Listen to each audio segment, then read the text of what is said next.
Hi everyone. तो आज हम स्टार्ट करेंगे निमोनिया से। सबसे पहले निमोनिया होता क्या है? तो निमोनिया की अगर डेफिनेशन देखें तो it is infection of the lungs, lung parenchyma and interstitium of the lung. तो पेरेन्काइमा क्या होता है? जो एल्वियोलाई होते हैं उसके साथ जो ब्रोंकियोल्स होते हैं, इसका इन्फेक्शन, और इसके अराउंड जो इंटरस्टिशियम होता है उसका इन्फेक्शन इज निमोनिया। अब ये होता कैसे? एटियोलॉजी। तो एटियोलॉजी में हमारे पास दो टाइप के निमोनिया होते हैं। एक होता है कम्युनिटी एक्वायर्ड, जो कि अपने आसपास से, नेबर्स से, जहाँ आप काम कर रहे हो वहां से आपने ले लिया निमोनिया, वहां से आप इन्फेक्ट हो गए। तो दूसरा होता है हेल्थ केयर एसोसिएटेड, कि कोई अगर हॉस्पिटल में इन्फेक्ट हो गया तो उसको हेल्थ केयर एसोसिएटेड निमोनिया कहते हैं। अब हेल्थ केयर एसोसिएटेड की डेफिनेशन क्या है? तो अगर किसी को मिनिमम 2 दिन के बाद कोई हॉस्पिटल में एडमिट हुआ और उसको मिनिमम 2 दिन के बाद नए सिम्टम्स दिखने लग गए निमोनिया के, न्यू एपिसोड्स, तो ऐसा नहीं कि पहले से वो सिम्टम्स चल रहे थे, नए सिम्टम्स दिखने लग गए, तो उसको कहते हैं हेल्थ केयर एसोसिएटेड। अब इसमें एक हॉस्पिटल एक्वायर्ड हो सकता है कि आपको बाकी पेशेंट से या स्टाफ से निमोनिया हो गया। दूसरा होता है वेंटिलेटर एसोसिएटेड, कि किसी को वेंटिलेटर पे डाला गया और उसमें कुछ लेफ्ट ओवर बैक्टीरिया थे, उसकी वजह से निमोनिया हो गया, तो वेंटिलेटर एसोसिएटेड निमोनिया उसको कहते हैं। अब निमोनिया के रिस्क फैक्टर्स देखते हैं। तो सबसे पहले आता है smoking, alcohol, COPD, heart failure, diabetes mellitus. ये सारे कंडीशंस में निमोनिया होने के चांसेस बढ़ जाते हैं। इम्यूनो कॉम्प्रोमाइज पेशेंट्स और मैलिग्नेंसी में तो लगभग हर डिजीज ही होने के चांसेस बढ़ जाते हैं। फिर रूट ऑफ इन्फेक्शन। तो सबसे कॉमन रूट है माइक्रो एस्पिरेशन ऑफ ओरोफेरिंजियल सिक्रीशंस। इसका यही मतलब होता है कि कोई इन्फेक्टेड इंसान है, उसके जो भी सिक्रीशंस है, ओरल, नेजल, उसने अगर छींक दिया या किसी भी वे से अगर वो सिक्रीशंस जो कि कॉलोनाइज्ड है बैक्टीरिया से या जिस भी पैथोजन से, वायरस से, वो आपने इनहेल कर लिया माइक्रो एस्पिरेशन, तो आप इन्फेक्ट हो जाओगे। अब देखते हैं कौन कौन से पैथोजन से निमोनिया होता है। तो दोनों टाइप के निमोनिया है, कम्युनिटी एक्वायर्ड और हेल्थ केयर एसोसिएटेड निमोनिया। तो कम्युनिटी एक्वायर्ड में ज़्यादा बैक्टीरिया और वायरस दोनों का रोल होता है, लेकिन जो मोस्ट कॉमन होते हैं ये होता है स्ट्रेप्टोकोकस निमोनिया और माइकोप्लाज्मा निमोनिया, अगर बैक्टीरिया की बात करें तो। अगर वायरस की बात करें तो इन्फ्लुएंजा और एडिनो वायरस ज़्यादा इन्फ्लुएंशियल रहता है। फिर हेल्थ केयर एसोसिएटेड निमोनिया की अगर बात कर रहे हैं तो नॉन एमडीआर का मतलब होता है नॉट मल्टी ड्रग रेसिस्टेंट। वैसे वायरसेस या बैक्टीरिया जिस पे अभी भी एंटीबायोटिक्स काम कर रही हैं, उनमें सबसे कॉमन है स्ट्रेप्टोकोकस निमोनिया, फिर से एंट्रोबैक्टीरिया और मिथिलीन सेंसिटिव स्टैफ ऑरियस। ये तीनों सबसे ज़्यादा कॉमन होते हैं। जो ड्रग रेजिस्टेंट बैक्टीरिया है उसमें सूडोमोनास, एसिनोबैसिटर और मिथिलीन रेजिस्टेंस स्टैफ ऑरियस, ये ज़्यादा कॉमन है। फिर देखते हैं पैथोलॉजिकल क्लासिफिकेशन, कि निमोनिया के पैथोलॉजी के बेसिस पे कि वो किस तरह का इन्फेक्शन कॉज कर रहा है, उसके 4 टाइप्स है। तो पहला होता है लोबार निमोनिया, जिसमें वो एक कोई लोब पूरा अफेक्ट करेगा, और इसके 4 स्टेजेस होते हैं। जो पहला होता है कंजेशन, फिर कंजेशन में पूरा लंग में ब्लड और वैस्कुलैरिटी बढ़ जाती है लंग्स की बेसिकली। फिर होता है रेड हेपेटाइजेशन, जिसमें लंग्स का टेक्सचर लिवर लाइक हो जाता है, उसमें एयरलेस हो जाता है, लिवर लाइक टेक्सचर हो जाता है, बहुत सारे आरबीसी, डब्ल्यूबीसी सब कुछ कंजेस्ट कर देता है लंग को, तो उसको कहते हैं रेड हेपेटाइजेशन। फिर ग्रे हेपेटाइजेशन होता है जब थोड़ा थोड़ा ये ठीक होने लग जाता है, ब्लड वगैरह कम हो जाता है और उसको लंग पैरेन्काइमा ग्रे और फेब्राइल हो जाता है। और फिर आता है रेजोल्यूशन, जबकि ये सारे आरबीसीज और सब कुछ स्कैवेंजर सेल्स से हटा हटा देते हैं, तो उसको कहते हैं रेजोल्यूशन। तो इसके लोबार निमोनिया के 4 स्टेजेस होते हैं।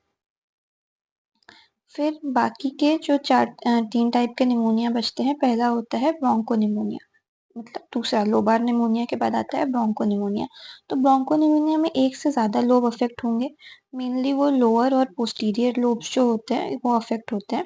और इसके बाद यहाँ पे न्यूट्रोफिलिक एक्सीडेट, जो भी डब्ल्यूबीसीज वगैरह डेड रहते हैं, वो एक्यूमुलेट हो जाते हैं ब्रोंकी में, ब्रोंकियोल्स में, मोस्टली हॉस्पिटल एक्वायर्ड इन्फेक्शंस में, और इसका ब्रोंकियोल्स से स्प्रेड हो जाता है एल्वियोलाई में भी। फिर इंटरस्टिशियल निमोनिया की बात करते हैं। तो इंटरस्टिशियल निमोनिया मेनली वायरल और न्यूमोसिस्टिक ज़ायरोविसाई निमोनिया से होता है। उसके बाद ये सबसे पहले अफेक्ट करता है एल्वियोलर वॉल को, जो हमारे एल्वियोलाई होते हैं उसके वॉल को डिस्ट्रक्ट करता है। फिर ये उसके साथ साथ जो उसके आसपास का ब्रोंकाई होता है तो उसको ब्रोंकियोवैस्कुलर ट्री कहते हैं, उसको अफेक्ट करेगा और उसके साथ कनेक्टिव टिश्यू और इंटरस्टिशियम को भी अफेक्ट करेगा। फिर आता है मिलियरी निमोनिया। मिलियरी निमोनिया में ये ब्लड से स्प्रेड होता है और छोटे छोटे लीजन्स दिखाई देते हैं पूरे लंग्स में, तो इसको मिलियरी निमोनिया कहते हैं। अब निमोनिया के सिम्टम्स क्या होते हैं? तो निमोनिया में एज आई सेड कि इन्फेक्शन हो रहा है एल्वियोलाई का, ब्रोंकियोल्स का, तो आपके लंग्स में कुछ ना कुछ एक्यूमुलेट होगा, फ्लूइड एक्यूमुलेट होगा, पस भी कभी कभी एक्यूमुलेट हो सकता है इन कॉम्प्लिकेशंस। तो सबसे पहले तो जब आपके लंग्स में फ्लूइड एक्यूमुलेट हो रहा है तो आपको ब्रेथलेसनेस होगी, आपको सांस प्रॉपर नहीं आएगी, आपके आपका ब्रोंकाई और सारा एयरवे इरिटेटेड है, उसकी वजह से आपको कॉफ होगी। प्लूरा में भी फ्लूइड एक्यूमुलेट हो रहा है तो चेस्ट पेन, प्लूरेटिक चेस्ट पेन होगा। इन्फेक्शन है तो फीवर और चिल्स होंगे। इसके अलावा जो जनरल सिम्टम्स होते हैं हेडेक, नोजिया, वॉमिटिंग, डायरिया, ये होंगे। अब जब उसके इंस्पेक्शन की बात आती है, क्लिनिकल एग्जामिनेशन की बात आती है, तो इंस्पेक्शन में सबसे पहले आपको टेकियाप्निया दिखेगा कि बहुत तेज तेज सांस चल रही है, क्योंकि पेशेंट को सांस नहीं आ रही है, उसके लंग्स में स्पेस ही नहीं है प्रॉपर एयर को इनहेल कर पाने की। फिर दूसरी चीज हम देखते हैं कि decrease movement of chest on the side of disease. जब हम पेशेंट के चेस्ट, अगर ये चेस्ट है पेशेंट का और हम दोनों हाथ अपने स्प्रेड करके उसको सांस लेने को कहते हैं, तो हम देखेंगे कि जिस साइड पे, अगर इस साइड पे निमोनिया है तो इस साइड उसकी चेस्ट उतनी राइज नहीं करेगी जितनी दूसरी साइड पे कर रही है। फिर उसके बाद जब हम परकशन करके देखेंगे तो हमको डल नोट सुनाई देगा, क्योंकि उसमें फ्लूइड है, एयर स्पेस नहीं है, तो रेजोनेंस नहीं आएगी। फिर ऑस्कल्टेशन करके जब हम साउंड सुनेंगे तो एक तो हमको इरिटेशन की वजह से ब्रोंकियल ब्रेथ साउंड सुनाई देंगे। फिर वोकल रेजोनेंस बढ़ चुकी होगी, पेशेंट की आवाज में हाइपर रेजोनेंस आ जाती है और बीच में क्रैकल्स सुनाई देंगे जब पेशेंट सांस लेगा तब। फिर इन्वेस्टिगेशंस आते हैं, जब ये सारे सिम्टम्स लेके कोई पेशेंट हमारे पास आएगा तो हम सबसे पहले तो उसको चेस्ट एक्सरे करने बोलेंगे, कि हम देखेंगे कि उसके लंग्स में एक्चुअली निमोनिया है या नहीं। चेस्ट एक्सरे में क्या दिखेगा? ओपेसिटी दिखेगी। तो लंग्स रेडियोल्यूसेंट होते हैं, ऐसे हेल्दी लंग्स जनरली पूरे ब्लैक रहेंगे, लेकिन अगर किसी को निमोनिया है तो वहाँ पे लेट्स से कि हेल्दी लंग्स ऐसे पूरे ब्लैक रहेंगे। तो अगर किसी को निमोनिया है तो इस एरिया में उसको वाइटिश कहीं पे एक तो डिपॉजिट दिखेगा, अगर लोबार है तो ये, या मिलेरी है तो छोटे छोटे से लीजन्स, तो ऐसे दिखेगा। उसके बाद उसके साथ साथ उसको बाकी कॉम्प्लिकेशंस भी दिख सकते हैं, कि प्लूरल इफ्यूजन, लंग एब्सेस, ये सब कुछ भी दिख सकता है। वो एस्टिमेट करने के लिए कि कितना कि कौन से स्टेज पे निमोनिया है, वो एस्टिमेट करने के लिए भी एक चेस्ट एक्सरे काम आता है। फिर हम दूसरा स्पूटम या पल्मोनरी सेक्रीशंस का एग्जामिनेशन करेंगे, देखने के लिए कि बैक्टीरिया वायरस है कौन सा, और उसके लिए स्पेसिफिक ट्रीटमेंट देंगे।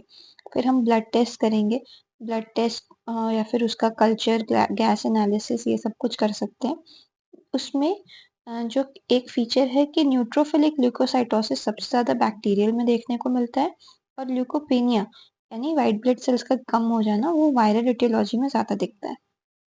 फिर सीरोलॉजिकल टेस्ट भी हम कर सकते हैं, लेकिन मेन टेस्ट इसमें चेस्ट एक्सरे ही आता है। इसके बाद इसके ट्रीटमेंट पे आते हैं। तो ट्रीटमेंट में हमको, अगर कोई निमोनिया का पेशेंट आया तो हमको डिसाइड करना पड़ता है कि उसको हॉस्पिटल में एडमिट करना है या नहीं। अब हॉस्पिटल में एडमिट करना है या नहीं, इसके लिए हम यूज़ करते हैं कर्ब 65 क्राइटेरिया। कर्ब 65 क्राइटेरिया में हम क्या देखते हैं? सी फॉर कन्फ्यूजन, कि पेशेंट को क्या कन्फ्यूजन का स्टेट हो रहा है। यू फॉर देखते हैं यूरिया नाइट्रोजन, कि उसके ब्लड में यूरिया का कॉन्सेंट्रेशन 20 mg डेसीलीटर से ज़्यादा बढ़ गया है क्या। और रेस्पिरेटरी रेट अगर उसका 30 के ऊपर है, बी से अगर उसका ब्लड प्रेशर 90 mmHg के ऊपर के नीचे जा रहा है, या फिर डायस्टोलिक 60 mmHg के नीचे जा रहा है और 65 का मतलब एज अगर 65 के ऊपर है, तो अगर पेशेंट ये क्राइटेरिया मैच कर रहा है तो हम उसको इन पेशेंट कंसिडर करेंगे, यानी हम उसको एडमिट कर लेंगे। और अगर ये सब कुछ नहीं है, पेशेंट ठीक ठाक है, तो हम उसको आउट पेशेंट कंसिडर करेंगे और उसका वो ट्रीटमेंट, उसको दवाइयाँ लिख के दे देंगे, वो खुद अपना ट्रीटमेंट ये कर लेगा। तो इन पेशेंट में क्या होता है कि हम उसको सबसे पहले ऑक्सीजन थेरेपी देंगे, आईवी फ्लूइड्स देंगे और उसके साथ-साथ दोनों ही पेशेंट को, जो एडमिट हुआ है या नहीं हुआ है, दोनों को 10 से 14 दिन की एंटीबायोटिक्स देंगे। अगर कोई पेशेंट ऑक्सीजन थेरेपी और आईवी फ्लूइड्स पर नहीं बेटर हो पा रहा है, प्लस एंटीबायोटिक्स पे नहीं बेटर हो पा रहा है, नहीं रिस्पॉन्ड कर रहा है, तो हम उसको वेंटिलेटर सपोर्ट भी देते हैं। और एंटीबायोटिक्स हम कौन सी देते हैं? तो वैसे तो सिमिलर ही जाती है, लेकिन जो इन पेशेंट्स हैं उनको हम एक अलग से बीटा लैक्टम देते हैं और नॉर्मली डॉक्सीसाइक्लिन माइक्रोग्लाइड्स दोनों ही पेशेंट्स को देते हैं। अब कॉम्प्लिकेशंस देख लेते हैं। तो कॉम्प्लिकेशंस दो टाइप के हो सकते हैं, एक तो पल्मोनरी, एक एक्स्ट्रा पल्मोनरी। पल्मोनरी में एक पैरान्यूमोनिक प्लूरल एफ्यूजन हो सकता है कि प्लूरा में फ्लूइड भर गया निमोनिया की वजह से। दूसरा एम्फीमा हो सकता है, इसमें लंग में एब्सेस का डेवलपमेंट हो जाता है। सेम सपोर्टिव निमोनिया में भी, इसमें भी लंग में एब्सेस का डेवलपमेंट हो जाता है। एआरडीएस बहुत कॉम्प्लिकेटेड स्टेट रहती है जब लंग्स ऑलमोस्ट कोलैप्स होने के स्टेट पे आ जाते हैं और न्यूमोथोरैक्स में लंग्स कोलैप्स हो जाते हैं। तो ये सारे कॉम्प्लिकेशंस आप एक दो भी याद रखोगे तो it is fine for the exam. Extra pulmonary complication में अगर ये इन्फेक्शन बढ़ता बढ़ता लिवर, हार्ट वगैरह को अफेक्ट कर देता है, तो हेपेटाइटिस, पेरिकार्डाइटिस और ब्रेन को अफेक्ट किया या मेनिंजीज को अफेक्ट किया तो मेनिंजियोइंसेफेलाइटिस हो जाता है। अगर लंग्स फेल हुआ है उसकी वजह से लेटर ऑन हार्ट का फेलियर कॉज कर सकता है और फिर मल्टीपल ऑर्गन फेलियर हो सकता है और एप्टोपिक एब्सेस फॉर्मेशन कर सकता है कहीं पे भी। इसके पहले एब्सेस फॉर्मेशन लंग्स में हो रहा था, ये कहीं पे भी एब्सेस भी फॉर्मेशन कर सकता है इन्फेक्शन की वजह से। This is it for pneumonia. I hope you liked it. Bronchiectasis. तो ब्रोंकोस्टासिस में क्या होता है, जो हमारे एयरवेज होते हैं, एल्वियोलर वॉल्स होते हैं, इनमें इन्फ्लेमेशन हो जाती है। इसकी वजह से जो ब्रोंकाई या ब्रोंकियोल्स होते हैं उनका परमानेंट डायलेशन हो जाता है।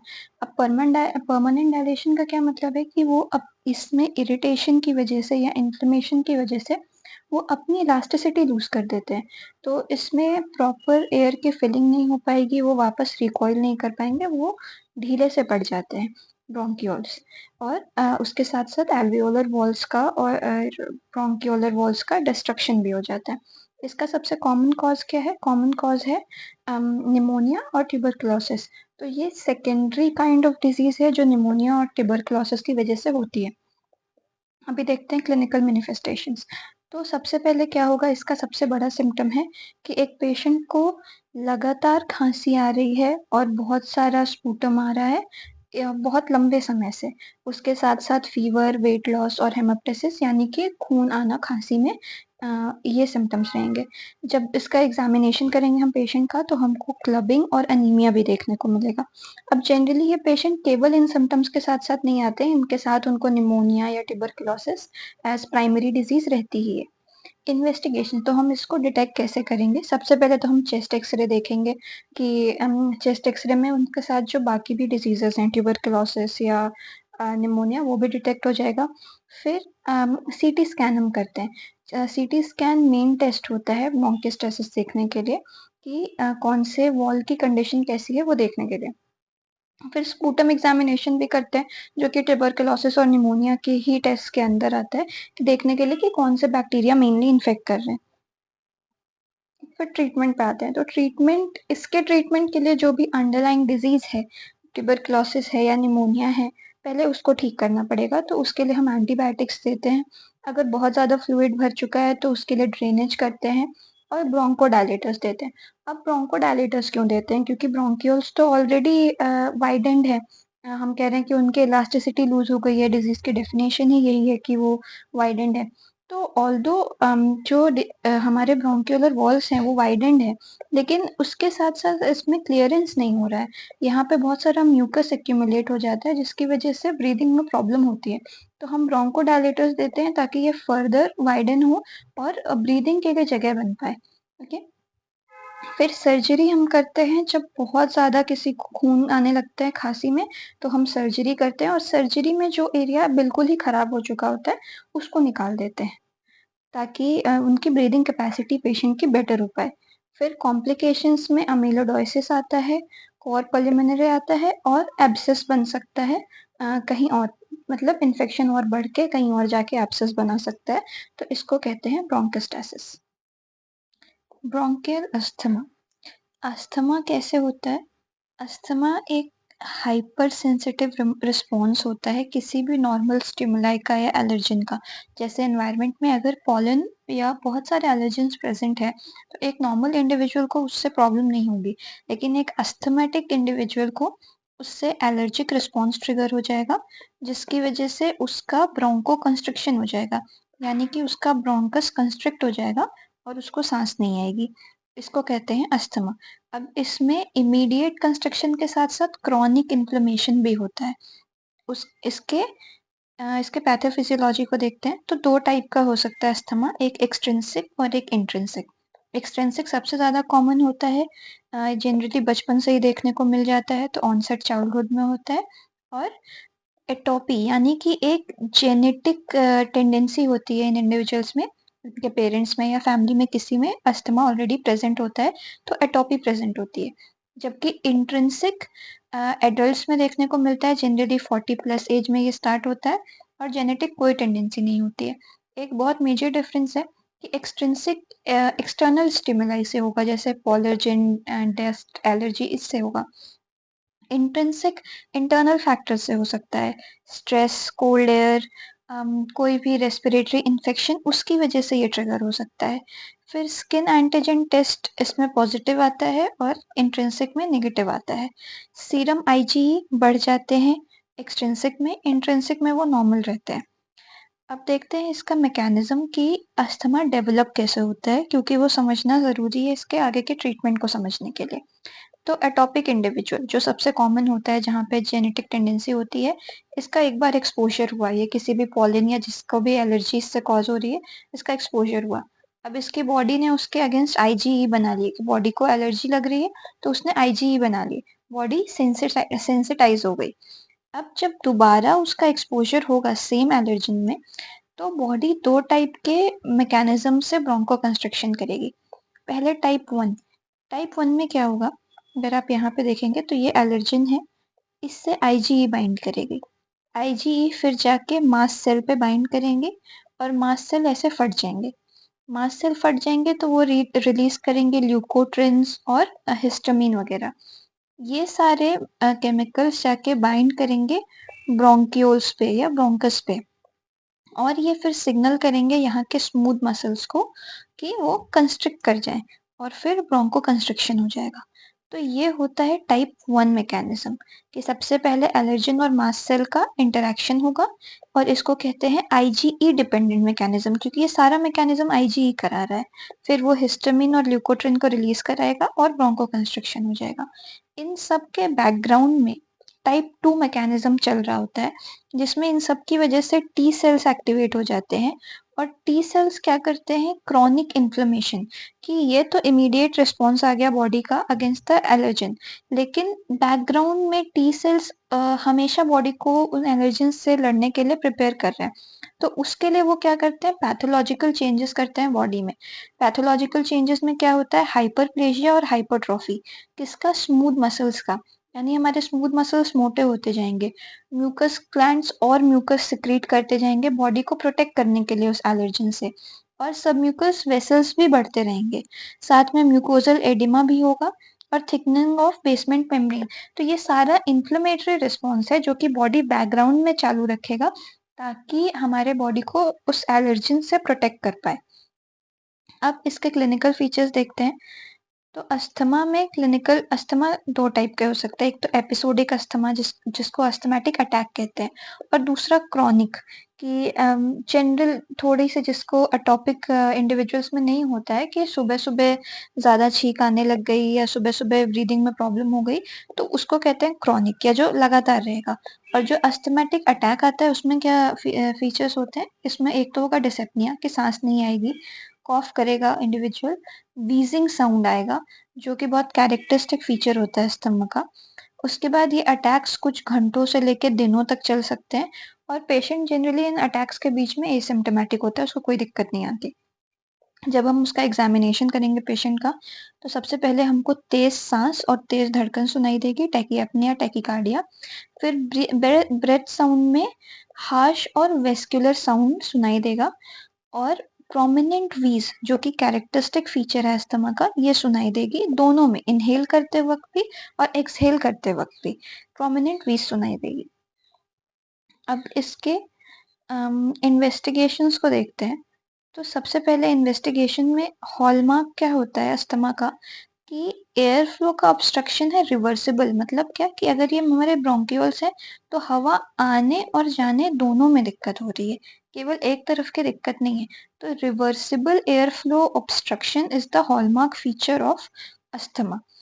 इसकी वजह से क्या होता है, forced expiratory volume divided by vital capacity, इनका रेशियो, या फिर फोर्स्ड एक्सपिरेटरी वॉल्यूम, या फिर एक्सपिरेटरी फ्लो रेट, ये तीनों ही गिर जाते हैं एटलीस्ट 15% मिनिमम। तो ये हम चेक कैसे करेंगे कि ये तीनों गिरे हुए हैं, कि जब हमने एक ऐसे पेशेंट को, हमने एक पेशेंट का normal expiratory volume, vital capacity major की, फिर हमने उसको ब्रोंकोडायलेटर्स दिए। अब हमने उसके बाद देखा कि इसका ये सारे नंबर्स बढ़ गए हैं बाय एटलीस्ट 15%, तो हमको समझ आ गया कि ये अस्थमैटिक पेशेंट था। फिर हम चेस्ट एक्सरे एक बार देखेंगे कि कहीं कोई और कारण तो नहीं है इसके वाइटल कैपेसिटी वगैरह कम होने का, to rule out other conditions. फिर एट्रियल ब्लड गैस एनालिसिस, ये भी बहुत इंपॉर्टेंट टेस्ट रहता है।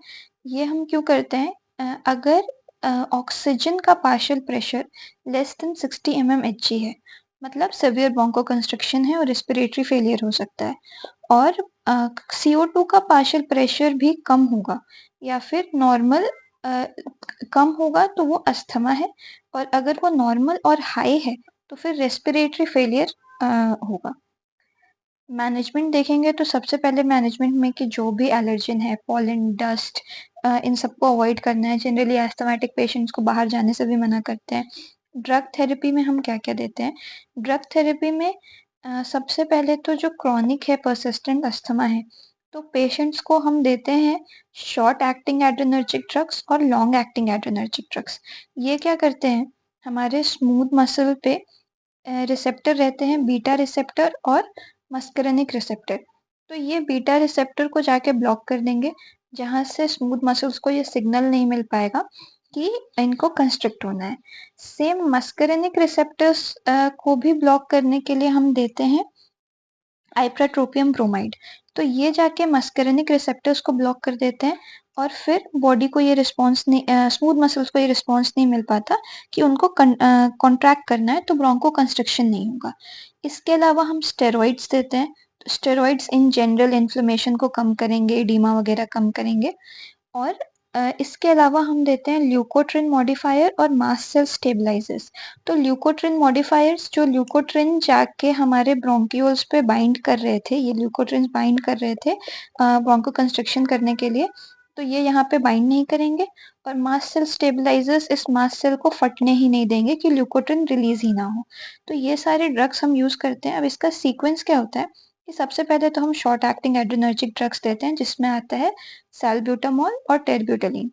उसके बाद अगर नहीं कंट्रोल हो पाया तो हम इसमें स्टेरॉइड्स ऐड करते हैं इन्फ्लेमेशन को कम करने के लिए। फिर हम स्टेरॉइड्स का थोड़ा सा डोज बढ़ाते हैं, और plus long acting adrenergic drugs भी ऐड करते हैं। लॉन्ग एक्टिंग क्या करते हैं कि ब्रोंको कंस्ट्रिक्शन बहुत लंबे समय के लिए अवॉइड करते हैं। तो इनका एक्टिंग का ड्यूरेशन लाइक डेज में होगा, और इनका आवर्स में होगा शॉर्ट एक्टिंग का। तो लॉन्ग एक्टिंग में आता है सैल्मेटेरॉल और थियोफाइलिन। उसके बाद जनरली इससे कंट्रोल हो जाता है, लेकिन प्रोफाइलैक्सिस के लिए और लॉन्ग टर्म कंट्रोल के लिए हम ल्यूकोट्रिन मॉडिफायर्स देते हैं, और इनहेल्ड आइप्रोपियम ब्रोमाइड भी देते हैं, प्लस ओरल स्टेरॉइड्स बहुत कम डोजेस में रेगुलरली पेशेंट को दिया जाता है। मास्ट सेल स्टेबलाइजर्स प्रोफाइलेक्टिकली देते हैं, जब भी कहीं बाहर जाना हो उसके पहले। तो ये इसका ड्रग का ट्रीटमेंट होता है। अब एक्यूट सर्वियर अस्थमा, जब अटैक आता है तब हम क्या करते हैं, तो एक्सट्रीम सिचुएशन में सबसे पहले पेशेंट को हॉस्पिटलाइज करेंगे, उसको ऑक्सीजन देंगे ग्रेटर देन 60 mmHg इनहेलेशन के लिए। फिर हम उनका ब्लड गैस एनालिसिस और एक्सरे, ईसीजी, ये सब कुछ करेंगे कि उनको अस्थमा का ही अटैक आया है या कुछ और तो प्रॉब्लम नहीं है। फिर हम देंगे शॉर्ट एक्टिंग एड्रेनर्जिक ड्रग्स जिसमें सैल्ब्यूटामॉल और टेराब्यूटेलिन होगा, और ये नेबुलाइजर के थ्रू देते हैं every 20 to 30 minutes.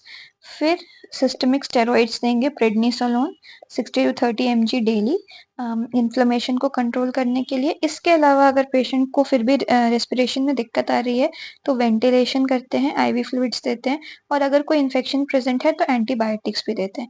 Mechanical ventilation हम करते हैं कोमा और रेस्पिरेटरी अरेस्ट को अवॉइड करने के लिए, या पेशेंट अगर वर्ज पे है इसके तो हम ऐसा करते हैं। अगर अस्थमा के कॉम्प्लिकेशंस देखें तो सबसे पहले आता है न्यूमोथोरैक्स, जिसमें हमारे प्यूरल कैविटी में भी एयर आ जाती है, उसकी वजह से प्रेशर लंग्स पे ज़्यादा पड़ता है और वो कोलैप्स कर जाते हैं। फिर आता है रेस्पिरेटरी फेलियर, जिसमें हमारे लंग्स इतना ऑक्सीजन इनहेल ही नहीं कर पाते हैं कि वो हमारे बॉडी के नीड्स को सप्लाई कर पाए। और फिर आता है कोर पल्मोने, जिसमें क्रॉनिक डिजीज की वजह से हमारे हार्ट पे लंग्स प्रेशर बनाते हैं और राइट साइड अफेक्ट हो जाता है, जिसकी वजह से हार्ट फेलियर भी हो सकता है। COPD, तो COPD होती क्या है? ये हमारे लंग्स की एक डिसऑर्डर है जिसमें बेसिकली किसी के लिए भी सांस लेना बहुत मुश्किल हो जाता है। अब ये क्रॉनिक एयर फ्लो का ऑब्स्ट्रक्शन करता है, यानी कि धीरे धीरे धीरे करके कोई एक नॉर्मल पहले एक ब्रोंकाइटिस होगा या एम्फाइजीमा होगा, वो धीरे धीरे बढ़ के COPD बन जाता है। और COPD का मतलब क्या होता है? जो हमारे ब्रोंकियोल्स होते हैं और एल्वियोलाई होते हैं, इनका परमानेंट क्रॉनिक इन्फ्लेमेशन चलता रहता है, जिसकी वजह से इनका डिस्ट्रक्शन हो जाता है और सांस लेने में पेशेंट को बहुत दिक्कत आती है। धीरे धीरे करके लंग की कैपेसिटी गिरती जाती है और पेशेंट सांस नहीं ले पाता। अभी ये फुल्ली रिवर्सिबल नहीं होता कि अगर हम इसका ट्रीटमेंट करें तो भी पेशेंट की लंग की कैपेसिटी कभी पहले जैसी नहीं हो पाएगी। और इसके मेन रीजंस होते हैं ब्रोंकाइटिस और एम्फाइजीमा। अब ब्रोंकाइटिस क्या होता है? ब्रोंकाइटिस सिंपली ब्रोंकियोल्स का इन्फ्लेमेशन होता है, ब्रोंकियोल्स का इन्फ्लेमेशन होता है। इसको डिफ़ाइन कैसे करते हैं कि अगर कोई पेशेंट आया और वो कह रहा है कि उसको 2-3 महीने से खांसी आ रही है, खांसी में स्पूटम आ रहा है, और ऐसा उसको पहले भी 1-2 साल हो चुका है, तो उसको क्रॉनिक ब्रोंकाइटिस कहेंगे। फिर एम्फाइजीमा में क्या होता है? ये इरिवर्सिबल डिस्ट्रक्शन हो जाता है। जो हमारे एल्वियोल्स होते हैं इनका कंप्लीट डिस्ट्रक्शन हो जाता है। इनकी नॉर्मली जैसे ये बलून जैसे इन्फ्लेट होते हैं तो वो नहीं होंगे, इनकी इलास्टिसिटी ख़त्म हो जाती है और ये नॉर्मल जैसे काम नहीं करते। फिर एटियोलॉजिकल फैक्टर्स देखते हैं कि किसकी वजह से होता है ये। तो सबसे पहले होता है तो स्मोकिंग की वजह से हो सकता है, एयर पोल्यूशन की वजह से हो सकता है, जेनेटिक रिस्क फैक्टर हो सकते हैं जिसमें कि अल्फ़ा 1 एंटीट्रिप्सिन की डेफिशिएंसी, जो कि एक जेनेटिक फैक्टर होता है, इसकी वजह से होता है। फिर कुछ लोग जो हाइपर एलर्जिक होते हैं डस्ट से, उनमें ये सब हो सकता है। पैथोफिजियोलॉजी, तो ये डिज़ीज़ कम्प्लीटली डेवलप कैसे होती है, उसके लिए हमारे जो भी ब्रोंकियोल्स हैं और एल्वियोलाई हैं, इसमें होगा इन्फ्लेमेशन में क्या होगा? एक तो ये हाइपरप्लेजिया होगा। क्रॉनिक इन्फ्लेमेशन है तो ये अपने आप को थिक बनाते जाएंगे प्रोटेक्शन के लिए, तो हाइपरप्लेजिया हो जाएगा। फिर ब्रोंकियोल्स का हाइपरप्लेजिया हो रहा है तो साथ में म्यूकस ग्लैंड्स का भी हाइपरप्लेजिया होगा, और यहाँ पे और म्यूकस वो डिपॉजिट करते जाएंगे।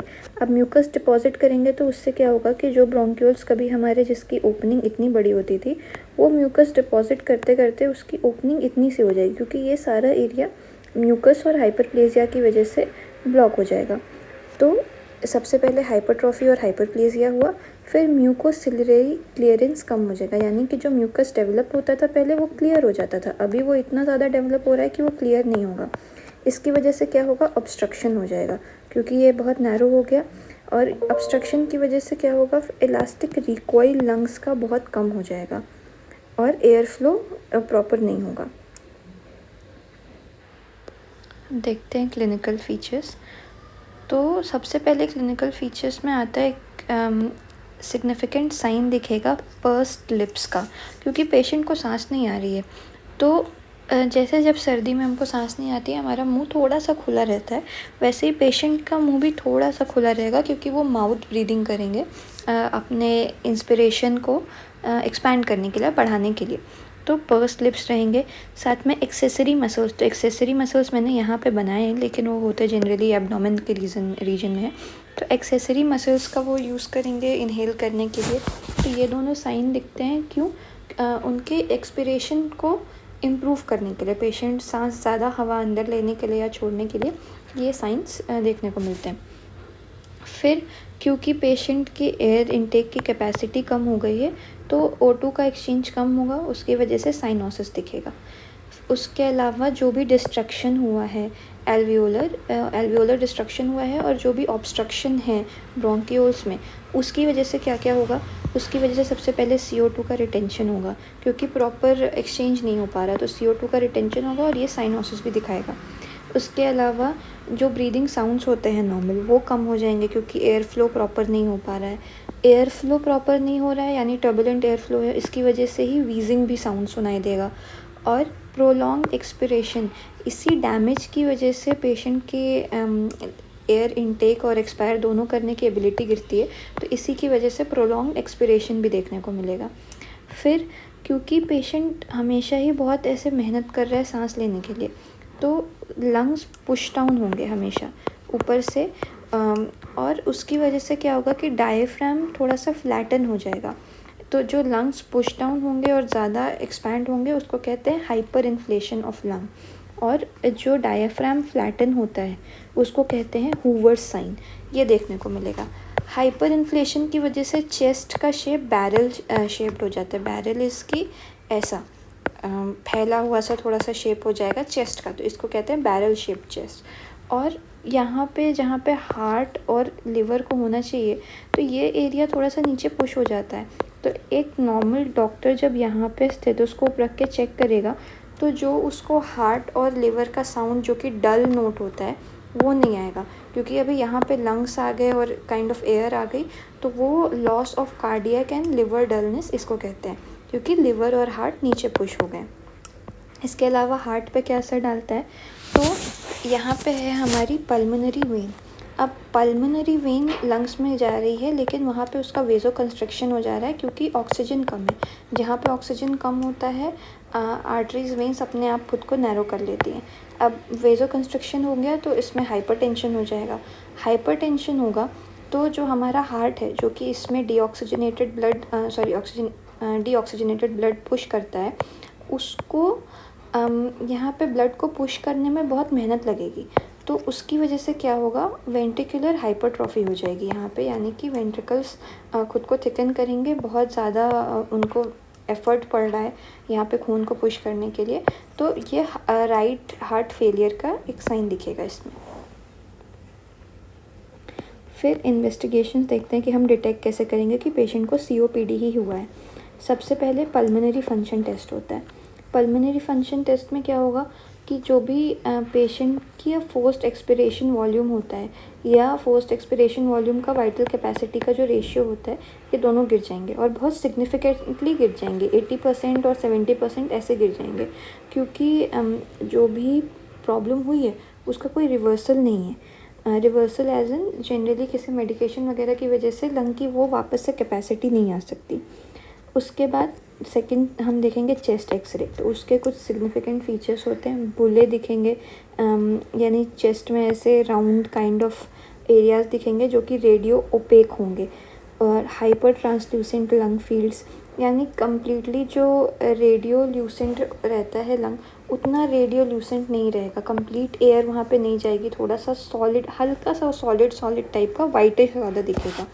फिर फ्लैटेंड डायफ्राम जो कि क्लिनिकल फीचर में मैंने बताया था, और प्रोमिनेंट पल्मोनरी आर्टरी शैडो।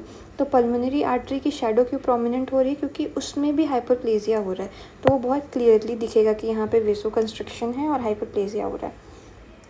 फिर CT स्कैन करेंगे तो वो मेनली एम्फाइजीमा को देखने के लिए होता है। ब्लड गैस एनालिसिस करेंगे तो उसमें हमको ऑक्सीजन का पार्शियल प्रेशर कम दिखेगा और CO2 का पार्शियल प्रेशर ज़्यादा मिलेगा। उसके बाद सीरम अल्फ़ा 1 एंटीट्रिप्सिन टेस्ट करते हैं, क्योंकि अगर वो जेनेटिक कंडीशन है या नहीं वो रूल आउट करने के लिए, अगर कोई बहुत छोटा पेशेंट है जिसमें फैमिली की हिस्ट्री है तो उसमें ये टेस्ट करते हैं जेनेटिक कंडीशन डिटरमाइन करने के लिए। फिर आते हैं कॉम्प्लिकेशंस पे। तो कॉम्प्लिकेशंस क्या क्या हो सकते हैं, सबसे पहले होता है न्यूमोथोरैक्स। तो क्या होगा कि जो फ्लूइड फिल्ड काइंड ऑफ बुले होते हैं लंग्स के अंदर, अगर वो रप्चर हो गए तो ये फ्लूइड बाहर आ जाता है और प्लूरल कैविटी में चला जाएगा, तो उससे लंग्स कोलैप्स हो जाएंगे, क्योंकि बाहर से प्रेशर पड़ेगा, लंग्स एक्सपैंड नहीं कर सकते, वो कोलैप्स हो जाएंगे। तो ये होता है न्यूमोथोरैक्स। फिर होता है रेस्पिरेटरी फेलियर, कि हमारे पास ऑक्सीजन कम है और कार्बन डाइऑक्साइड ज़्यादा है, तो रेस्पिरेटरी फेलियर हो जाएगा, पूरी बॉडी में ऑक्सीजन नहीं पहुंच पाएगा। और फिर आता है कोर पोलिमिने, जिसमें क्या होगा, जो कि मैंने बताया कि राइट साइड के हार्ट को बहुत मेहनत करनी पड़ रही है, तो उसका एनलार्जमेंट हो जाएगा और अल्टीमेटली राइट साइड का हार्ट फेल हो जाएगा, तो हार्ट फेलियर हो जाएगा। अब देखते हैं ट्रीटमेंट। तो ट्रीटमेंट दो तरह के होते हैं, एक तो जो क्रॉनिक, जिस पेशेंट को COPD है उसको हम रेगुलर कौन सी दवाइयाँ देंगे, और दूसरा एक्यूट एक्सर्बेशन फेज़ में, यानी कि अगर किसी को कभी अटैक काइंड ऑफ आ गया या बहुत ही क्रिटिकल सिचुएशन में चला गया, तो क्या ट्रीटमेंट देंगे। तो पहले क्रॉनिक फेज़ के लिए सबसे पहले तो स्मोकिंग रोकनी पड़ती है, क्योंकि स्मोकिंग की वजह से जो भी हीलिंग होनी होती है उनके लाइनिंग में, ये सब कुछ डिले हो जाता है। तो सबसे पहले स्मोकिंग रोकेंगे, फिर ऑक्सीजन थेरेपी देंगे पेशेंट को ग्रेटर देन 55 mmHg, और जिन भी पेशेंट में और कोई कंडीशन है, हाइपरटेंशन, हार्ट फेलियर वगैरह, तो उनको 55 से 60 mmHg ऑक्सीजन देंगे। फिर देते हैं ब्रोंकोडायलेटर्स।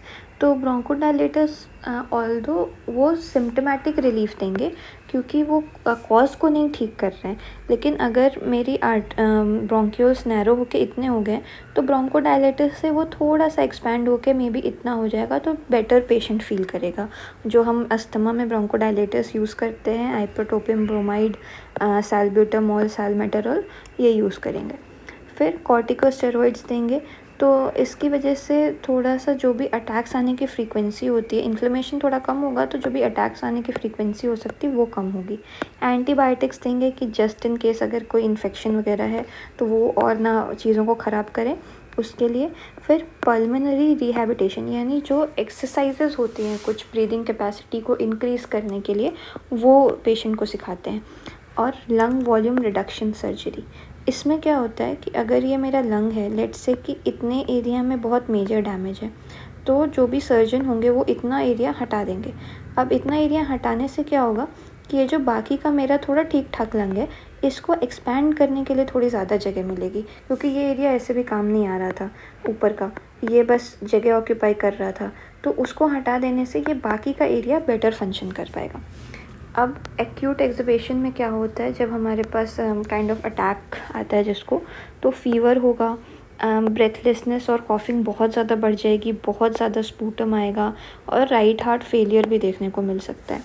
तो सबसे पहले क्या करेंगे, पेशेंट को हॉस्पिटलाइज़ करेंगे, ऑक्सीजन थेरेपी देंगे, एंटीबायोटिक्स, और एंटीबायोटिक्स नहीं है क्योंकि पेशेंट को फीवर है, तो मोस्ट प्रोबेबली वो कोई इन्फेक्शन कॉज कर रहा है, तो एंटीबायोटिक्स देंगे, ब्रोंकोडायलेटर्स देंगे ताकि सिम्टोमेटिक रिलीफ मिले। अगर इससे भी बहुत ज़्यादा रिस्पॉन्स नहीं मिल रहा है तो अमीनोफिलिन देंगे। ये क्या करता है कि एयरवेज का डायलेशन कर देता है, थोड़ा सा ब्रोंक्यूल्स को और बड़ा कर देगा, तो पेशेंट को सांस आएगी।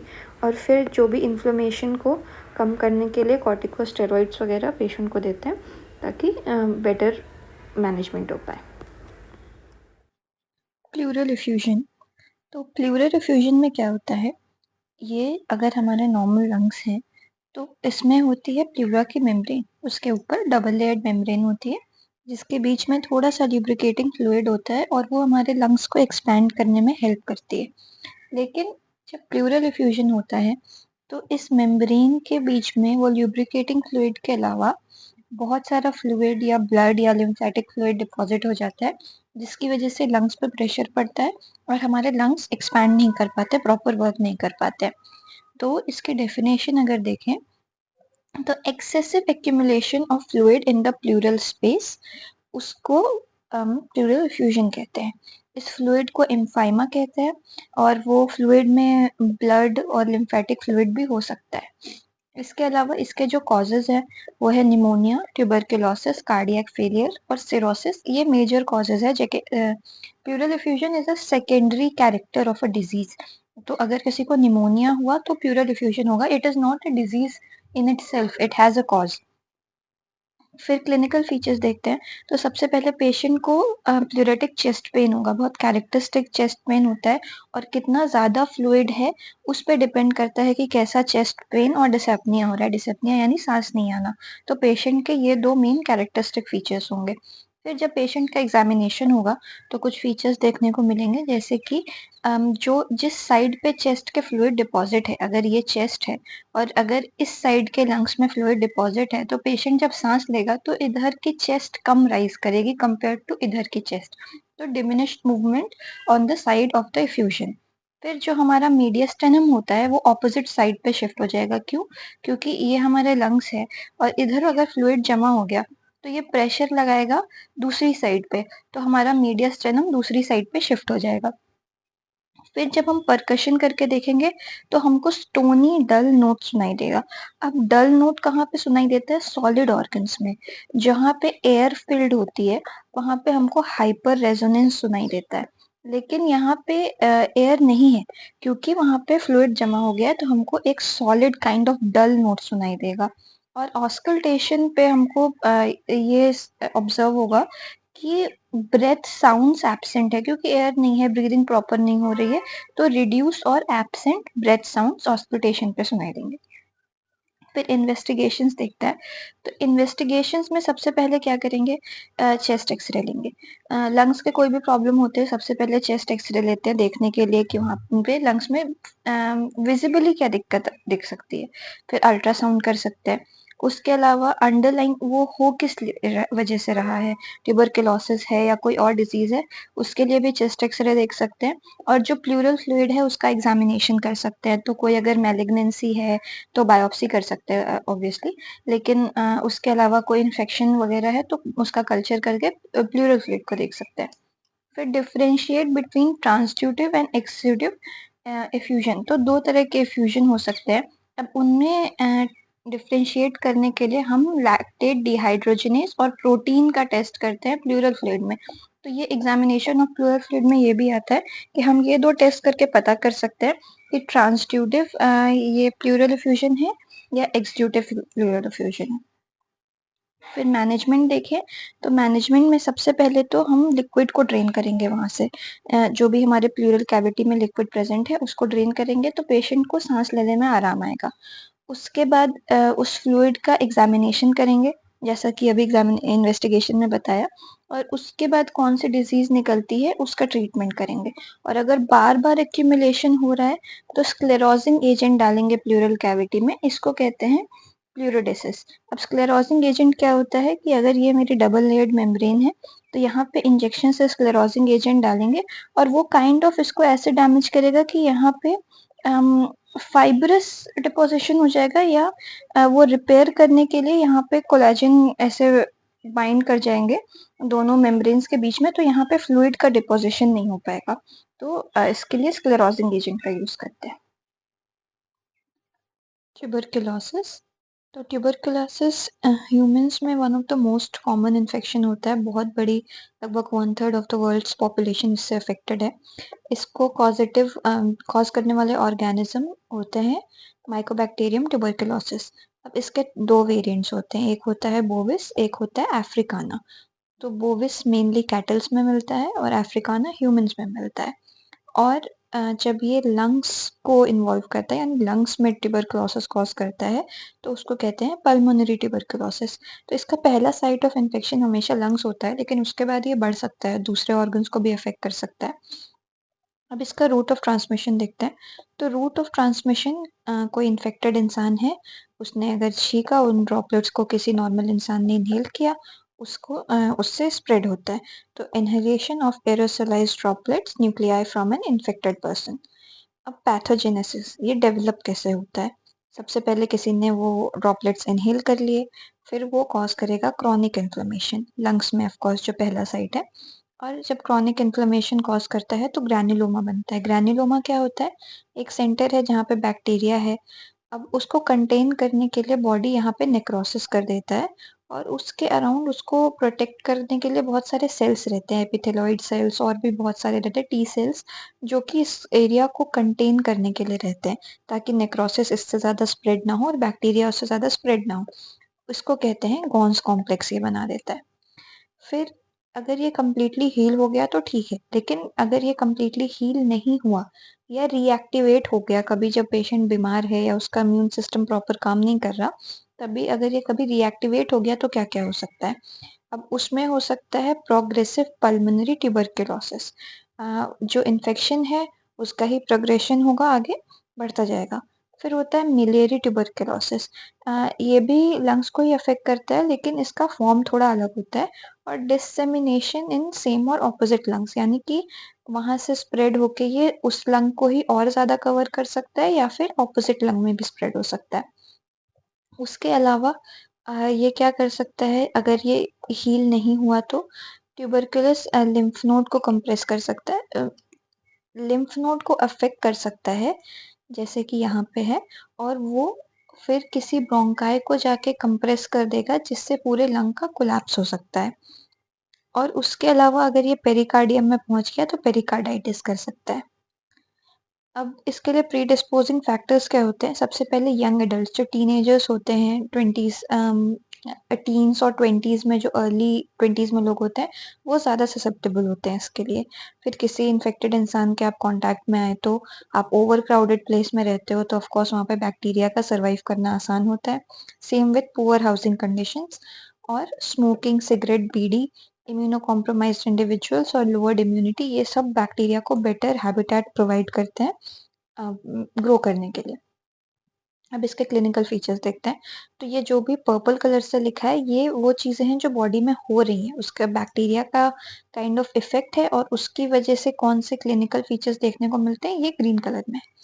तो सबसे पहले क्योंकि ये ऊपर है सबसे, तो लैरिंग्स को अगर इसने इन्फेक्ट कर दिया, जो हमारे लंग्स से इन्फेक्शन, सेकेंडरी इन्फेक्शन उसने लैरिंग्स में कॉज कर दिया, तो उसको ट्यूबरकुलर लारिंजाइटिस कहते हैं। इसमें क्या होगा कि आवाज़ भारी हो जाएगी, हॉर्सनेस ऑफ वॉइस और डिस्फोनिया, उसको बोलने में तकलीफ होगी पेशेंट को। फिर आते हैं जो हमारा मेन इन्फेक्शन है यहाँ पे, तो इन्फेक्शन क्या कॉज करता है, इन्फ्लेमेशन। इन्फ्लेमेशन कॉज करेगा तो क्या रिलीज होगा, साइटोकाइंस रिलीज होंगे। अब साइटोकाइंस में पायरोजेंस भी आते हैं। पायरोजेंस क्या करते हैं, फीवर कॉज करते हैं, और नाइट स्वेट्स उसकी वजह से होंगे। ठीक है। दूसरा, जब इन्फ्लेमेशन होगा और साइटोकाइंस रिलीज होंगे तो इससे कैटाबॉलिज्म इंक्रीज होता है, और कैटाबॉलिज्म इंक्रीज होगा तो उससे वेट लॉस होगा, लेथार्जी होगी। फिर इन्फ्लेमेशन में और क्या होता है, ब्लड वेसल्स का इरोजन होता है, तो उससे हेमेप्टाइसिस होगा, यानी कि खांसी करते वक्त स्पूटम में थूक आएगी, सॉरी खून आएगा।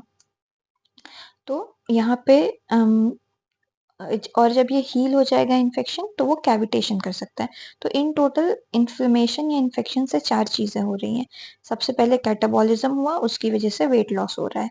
फिर पायरोजेंस रिलीज हुए जिसकी वजह से नाइट स्वेट्स और लो ग्रेड फीवर हो रहा है। फिर ब्लड वेसल्स का इरोजन हुआ तो हेमेप्टिसिस हो रहा है। और जब वो हील हो जाएगा तो कैविटेशन, यानी लंग का ये एरिया कंप्लीटली खाली हो जाएगा तो कैविटेशन कॉज करेगा। उसके बाद आगे देखते हैं, जो ये ग्रैन्युलोमा बना है इसकी वजह से इसके आसपास का जो भी ब्रोंकस है उसमें इरिटेशन होगा। अब उसमें इरिटेशन होगा तो वो कॉफ करेगा पेशेंट, तो कॉफिंग एक क्लिनिकल फीचर हो गया। फिर अगर ये स्प्रेड होते होते इन्फेक्शन प्लूरा तक आ गया तो प्लूरा का इरिटेशन होगा, उससे क्या होगा, प्लूरेटिक चेस्ट पेन होगा, और उसकी वजह से कभी कभी अगर यहाँ पे ज़्यादा फ्लूइड डिपॉजिट हो गया, हाइपर सेंसिटिविटी रिएक्शन की वजह से फ्लूइड डिपॉजिट हो गया, तो वो प्लूरल एफ्यूजन कॉज करेगा। फिर अगर इन्फेक्शन बहुत ज़्यादा फैल गया तो लंग्स का कंसोलिडेशन हो जाता है। कंसोलिडेशन यानी लंग्स उस एरिया में सॉलिड हो जाता है, क्योंकि ये जो भी इन्फेक्शन होगा एयर स्पेसेस तो उसके बाद नहीं बचेंगी। ये ग्रैन्युलोमा बन जाएगा या बाद में उसका कैल्सिफिकेशन भी हो सकता है, लेकिन वो जो भी बनेगा उससे लंग सॉलिड हो जाएगा, एयर स्पेसेस तो नहीं बचेंगी। तो एयर स्पेसेस नहीं होंगी तो लंग की कैपेसिटी गिर जाएगी, यानी कि ब्रीदिंग की कैपेसिटी गिर जाएगी, तो पेशेंट को ब्रेथलेसनेस फील होगी, और या फिर डिसअपनिया भी उसको कहते हैं। और एक क्लिनिकल फीचर ये भी है कि अगर वो लिम्फ नोड में स्प्रेड हो गया तो वो अगर जाके किसी ब्रोंकस को कंप्रेस कर दिया उसने तो वहां से ब्रीदिंग नहीं हो पाएगी, और अल्टीमेटली पूरा लंग कोलैप्स कर सकता है इसकी वजह से। अब आगे आते हैं, इन्वेस्टिगेशंस देखते हैं कि हम डिटेक्ट कैसे करेंगे कि ट्यूबरकुलोसिस ही हुआ है। तो सबसे पहले बैक्टीरियोलॉजी, यानी कि स्मीयर बनाना। अब स्मीयर कैसे बनाएंगे, जो भी स्पूटम होता है पेशेंट का उससे लगभग 5 बार 5 स्मीयर बनाते हैं, 5 बार देखते हैं इसको कंफर्म करने के लिए। उसके अलावा अगर कोई बच्चा है या कोई ऐसा पेशेंट है जिसमें स्पूटम नहीं ले सकते हैं, तो गैस्ट्रिक एस्पिरेट का मतलब उसके पेट से स्पूटम निकाल के उसका स्मीयर बनाते हैं, जो भी वो स्वॉलो कर लेते होंगे। उसके बाद अगर बार-बार नेगेटिव आ रहे हैं लेकिन सिम्पटम्स दिख रहे हैं टीबी के, तो एंडोब्रोंकियल टीबी हो सकता है, जिसमें ब्रोंकाई से एस्पिरेशंस निकाल के और उसका स्मीयर बना के देखते हैं कि बैक्टीरिया प्रेजेंट है या नहीं। फिर सीरोलॉजी में एलाइजा जो टेस्ट होता है, मेनली तो बच्चों में यूज़ करते हैं, और एडल्ट्स में अगर एक्स्ट्रा पल्मोनरी डिजीज़ है तो ही यूज़ करेंगे, क्योंकि इसका कॉस्ट बहुत हाई होता है। फिर जो हमारा मेन टेस्ट है चेस्ट एक्सरे रेडियोलॉजी, अब इसमें क्या-क्या देखने को मिल सकता है, इसमें 4 तरह के फीचर्स देखने को मिल सकते हैं। एक है मल्टीपल नोडुलर इन्फिल्ट्रेट्स, यानी कि मल्टीपल ऐसे radio opaque kind of ill defined areas दिख रहे हैं, तो इसको क्या, ये साइन होता है पल्मोनरी ट्यूबरकुलोसिस का। अगर रेडियो ओपेक रिम दिख रही है ऐसे डोनट जैसी, तो ये साइन होता है एक्टिव लीजन का, और ये बाद में हील हो जाएगा, बाद में मतलब फाइब्रोसिस से ये हील हो जाएगा और उसका कैल्सिफिकेशन भी हो सकता है। फिर अगर एक पूरे लोब में ही रेडियो ओपेसिटी दिख रही है, तो ये होता है क्योंकि ये ट्यूबरकुलर कंसोलिडेशन हो गया, पूरा लोब ही अफेक्ट हुआ है और वहाँ पे फाइब्रोसिस हो चुका है, तो उसको कहते हैं न्यूमोनिक ट्यूबरकुलोसिस। और अगर छोटे-छोटे 1-2 सेंटीमीटर के लीजन्स दिखाई दे रहे हैं, तो ये होता है मिलियरी ट्यूबरकुलोसिस। इसके अलावा पैथोलॉजिकल टेस्ट हम कौन सा करते हैं, तो सबसे कॉमन होता है ट्यूबरकुलिन स्किन टेस्ट। इसमें हम क्या करते हैं, 0.1 units of purified protein derivative, ये हम स्किन में इंजेक्ट करते हैं। अब अगर वहाँ पे इंजेक्ट करने के बाद एक इंड्यूरेशन बनेगा, इंड्यूरेशन यानी कि एक रेज्ड फोड़ा टाइप का रेड कलर का एक रेज्ड पैच बनेगा। अगर उसका डायमीटर 10 मिलीमीटर से ज़्यादा है, तो वो पेशेंट ट्यूबरकुलोसिस के लिए पॉजिटिव माना जाता है। उसके अलावा एक हीफकन टेस्ट होता है, जो कि सेम ही प्रिंसिपल पे होता है, बस उसमें बहुत ज़्यादा नीडल्स यूज़ होती हैं, एक से ज़्यादा नीडल्स यूज़ होती है। इसके अलावा ब्लड एग्जामिनेशन कर सकते हैं, तो इसमें मोनोसाइट्स इंक्रीज्ड होते हैं बाय 8 to 12% और ईएसआर भी रेज्ड होता है क्योंकि इन्फेक्शन है। अब आते हैं इसके ट्रीटमेंट पे, तो ये मेजर पार्ट है, एग्जाम्स का भी अलग से भी आता है। अब इसके ट्रीटमेंट में कौन से ड्रग्स यूज़ करते हैं, मेनली यूज़ होती हैं 4 ड्रग्स, और कभी-कभी ये 5वीं स्ट्रेप्टोमाइसिन भी यूज़ होती है। अब इसको याद रखने का तरीका क्या है, डेंटल हिस्टोलॉजी में हमने हर्ट्विग्स एपिथेलियल रूट शीट पढ़ा था, HERS, ठीक है? तो आप S को हटा दो अभी, आप याद रखो HERZ, और S को ब्रैकेट में याद रखते हैं। S से क्या है, स्ट्रेप्टोमाइसिन, जो कि कभी-कभी यूज़ होता है, बाकी सबसे ज़्यादा हम कॉमन यूज़ करते हैं ये HERZ। अब HERZ में क्या है, तो H से है आइसोनायाज़ाइड, E से है इथाम्ब्यूटॉल, R से है रिफैमिप्सिन और Z से है पायराज़ाइनामाइड। ठीक है, ये सबसे ज़्यादा कॉमनली यूज़ ड्रग्स हैं, और 5वां है स्ट्रेप्टोमाइसिन। अब इनके साइड इफ़ेक्ट्स भी देख लेते हैं कि साइड इफ़ेक्ट्स क्या-क्या हैं। तो आइसोनायाज़ाइड के लगभग सबके ही साइड इफ़ेक्ट्स में हेपेटाइटिस तो आता है, एक्सेप्ट इथेम्ब्यूटॉल। ओके, इथेम्ब्यूटॉल में हेपेटाइटिस नहीं आता है, इसके अलावा सब में हेपेटाइटिस है। फिर सबके जो मेन साइड इफ़ेक्ट्स हैं, एक है न्यूरोपैथी आइसोनायाज़ाइड का, फिर फ्लू लाइक सिम्पटम्स हैं रिफेमिसिन का, गाउट है पाराज़ानामाइड का, और colour blindness for green colour है इथेम्ब्यूटॉल का। Streptomycin deafness renal toxicity cause कर सकता है, तो इसको याद कैसे रखेंगे, इस डायग्राम से, HER, this should be Z and S, ठीक है? तो आप ऐसे HERZ आप एंटी क्लॉकवाइज जाओगे तो याद रहेगा, HERZ, ओके। अभी देखते हैं कि इसके सिम्टम्स इससे याद कैसे रखते हैं। तो सबसे पहले H से है आइसोनायाज़ाइड, वो क्या कर रहा है, न्यूरोपैथी, तो that is in the head, H for isoniazid and neuropathy. E क्या कर रहा है, colour blindness for green colour, तो आँख के पास है, ठीक है। R क्या कर रहा है, फ्लू लाइक सिम्टम्स, तो गले में फ्लू लाइक सिम्टम्स लाइक दर्द होता है। फिर Z उसके जस्ट नीचे गाउट कॉज कर रहा है मेजर, और S स्ट्रेप्टोमाइसिन ये क्या कर रहा है, ये डेफनेस कॉज कर रहा है, प्लस आप याद रख सकते हो कि रीनल टॉक्सिसिटी भी कॉज करता है, ठीक है। तो ये इसका साइड इफेक्ट्स याद रखने का तरीका है। अब आते हैं जो मेन इसका ट्रीटमेंट होता है, डॉट्स रिजीम। डॉट्स रिजीम में 4 कैटेगरी होती है पेशेंट्स की, कैटेगरी 1, 2, 3 और 4। अब 1 और 3 में क्या होते हैं, जो नए पेशेंट्स हैं वो आते हैं। अगर इनका इलाज नहीं हो पाया इस रिजीम से तो उनको डाल देते हैं कैटेगरी 2 में। इसमें और विगरस ट्रीटमेंट होता है, और अगर इससे भी नहीं पेशेंट ठीक हो पाया तो हम जाते हैं अल्टीमेटली कैटेगरी 4 में। ठीक है, तो सबसे पहले कैटेगरी 1, कोई भी नया स्मीयर आया जो कि पॉजिटिव है या स्मीयर नेगेटिव है और एक्स्ट्रा पल्मोनरी इन्वॉल्वमेंट है तो वो कैटेगरी 1 है, नॉर्मल कोई भी ट्यूबरकुलोसिस का पेशेंट। अब इसमें क्या होता है, 2 फेजेस होते हैं, इनिशियल फेज और कंटिन्यूएशन फेज। इनिशियल फेज होता है कि हमने ऐसा ट्रीटमेंट स्टार्ट किया, और कंटिन्यूएशन फेज में पेशेंट को तब डालते हैं जब उसका एक बार स्पूटम नेगेटिव आ गया, तो उसके बाद कंटिन्यूएशन फेज में ट्रीटमेंट चलता है। अब इनिशियल फेज में हम क्या देते हैं, 2HERZ। ठीक है, 2HERZ का क्या मतलब है कि हम इसको 2 महीने तक HERZ ये चारों दवाइयाँ देंगे। कितने डोज में, 3 टाइम्स अ वीक। ये सारी जहाँ पे भी HERZ ऐसे लिखा है इसका मतलब है कि हर दवाई वीक में 3 बार जा रही है। ठीक है, इनके वीकली जो थ्राइस वीकली के डोजेस भी है वो भी लिखे हैं, 10 10 35 30। ये इनके डोजेस होते हैं कि एक वीक में इनके डोजेस क्या होने चाहिए। ठीक है, तो 2HERZ का मतलब है 2 महीने तक HERZ थ्राइस अ वीक।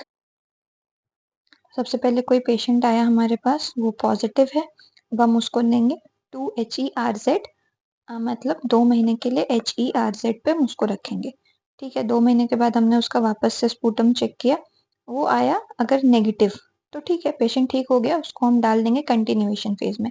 अब कंटिन्यूएशन में क्या है, 4 महीने के लिए HR देना है या फिर 6 महीने के लिए H और E देना है, यानी आइसोनायाजाइड और रिफेमिसिन या फिर आइसोनायाजाइड और इथेम्ब्यूटोल देना है 6 महीने के लिए। अभी 2 महीने के बाद अगर फिर उसका स्पूटम पॉजिटिव आया यानी बैक्टीरिया अभी भी है, तो हम क्या करेंगे, इनिशियल फेज को 1 महीने के लिए और एक्सटेंड करेंगे, प्लस कंटिन्यूएशन फेज को 2 महीने के लिए, वो वाली दवाइयाँ 2 महीने के लिए देंगे। ठीक है, तो टोटल इसका ट्रीटमेंट यहाँ पे भी 3 महीने और चलेगा, और प्लस पहले इसका ट्रीटमेंट 2 महीने और हो चुका है, तो हो गया 5 महीने। अब 5 महीने के बाद हम इसको टेस्ट करेंगे, नेगेटिव आया तो कंटिन्यूएशन फेज पे, लेकिन अगर पॉजिटिव आया फिर से तो इस पेशेंट को कैटेगरी 2 में डाल देते हैं। ठीक है, अभी फिर देखते हैं कि कैटेगरी 3 में कौन से पेशेंट होते हैं, क्योंकि 3 में भी नए पेशेंट आते हैं, तो जो नए कम सीवियर पेशेंट है वो होते हैं कैटेगरी 3 में। अब इनका क्या इनिशियल फेज होता है, 2 महीने के लिए HRZ, HE नहीं है, केवल HRZ है, और कंटिन्यूएशन फेज है 4 महीने का HE या 4 महीने का HR। पेशेंट का टेस्ट किया, अगर स्पूटम पॉजिटिव आया तो हम इसको डाल देंगे कैटेगरी 2 में एक ही बार में। ठीक है, स्पूटम पॉजिटिव आया, 2 महीने के लिए ट्रीटमेंट किया, स्पूटम पॉजिटिव आया, इसको डाल दिया कैटेगरी 2 में, नेगेटिव आया तो कंटिन्यूएशन फेज में डाल दिया। ठीक है, अब देखते हैं कैटेगरी 2 में क्या हो रहा है। तो जो पेशेंट का इलाज नहीं हो पाया कैटेगरी 1 और 3 में, वो आ गए अब कैटेगरी 2 में। अब इसमें कौन से होते हैं, रिलैप्स के केसेस होते हैं, फेलियर के केसेस होते हैं, जब ये भी बताया हमने। अब इसका ट्रीटमेंट कैसे होता है, इसका इनिशियल फेज होता है 3 महीने का। ठीक है, 3 महीने में पहले 2 महीने हम देते हैं HERZS सारी दवाइयाँ। ठीक है, और फिर 1 महीने देते हैं HERZ। तो 3 महीने का इनिशियल फेज का ट्रीटमेंट है, और 5 महीने का कंटिन्यूएशन फेज है जिसमें है HER। ठीक है, तो पहले 3 महीने का ट्रीटमेंट चला, स्पूटम टेस्ट किया, नेगेटिव आया, अच्छी बात है, कंटिन्यूएशन में डाल दिया। पॉजिटिव आया तो 1 महीने और HERZ कंटिन्यू होगा। ठीक है, अभी ये 3 महीना और 1 महीना, अभी टोटल हो गए 4 महीने। 4 महीने बाद वापस से टेस्ट किया, नेगेटिव आया, अच्छी बात है, कंटिन्यूएशन में डाल दिया। लेकिन अगर अभी भी नेगेटिव नहीं आया तो पॉजिटिव आ गया अगर, तो क्या हम इसका करेंगे, कल्चर और सेंसिटिविटी टेस्टिंग, क्योंकि अब हम ये सोचेंगे कि इसका इतना लंबा ट्रीटमेंट चल गया, ये पेशेंट का क्यों नहीं, ये हील क्यों नहीं हो रहा है, तो हम उसका कल्चर करेंगे, सेंसिटिविटी टेस्टिंग करेंगे। तो इसमें मोस्ट प्रोबेबली जो बैक्टीरिया है वो रेजिस्टेंट काइंड ऑफ है, तो रेजिस्टेंट बैक्टीरिया का हम ट्रीटमेंट करते हैं कैटेगरी 4 में। इसमें आते हैं multi drug resistant tuberculosis bacteria. अब इसमें ट्रीटमेंट कैसे होता है, इसमें इनिशियल फेज होता है 6 महीने का और कंटिन्यूएशन फेज होता है 18 महीने का, ठीक है। और इसमें ये वाली ड्रग्स यूज होती हैं। अब ये कौन सी ड्रग्स हैं? ये 6 ड्रग्स हैं जो कि इनिशियल फेज में यूज होती हैं और 4 ड्रग्स हैं जो कंटिन्यूएशन फेज में यूज होती हैं। इनिशियल फेज की ड्रग्स को याद कैसे रखेंगे? ईथम एंड इथियन ऑफ कोनम सिटी प्लेड, ठीक है, प्लेड समथिंग। तो ईथम और इथियन 2 प्लेयर्स हैं जो कि कोनम सिटी से आते हैं और उनको कोई तो गेम खेलने आए हुए हैं, ठीक है। तो अब ईथम क्या है? ईथम है इथेम्ब्यूटॉल, इथियन है इथियोनामाइड, ऑफ है ऑफ्लॉक्सिन, कोनम है केनामाइसिन, सिटी है साइक्लोस्पोरिन और प्लेड है पायराजाइनामाइड, ठीक है। तो ऐसे करके ये 6 ड्रग्स याद रख सकते हैं। इसके अलावा जब कंटिन्यूएशन फेज में है तो इनमें इन्हीं में से 4 ड्रग्स हैं। तो इसमें है ईथम एंड इथियन ऑफ, कोनम हटा दो, सिटी, ठीक है। तो कोनम हटा दिया, जगह हटा दी और प्लेड हटा दिया, ठीक है। तो ये दोनों चीज़ें हटा दी तो ये 4 हो गए हमारे कंटिन्यूएशन फेज के ड्रग्स। तो ऐसे करके ये डॉट्स रिजीम याद रख सकते हैं। I hope you liked it. Thank you.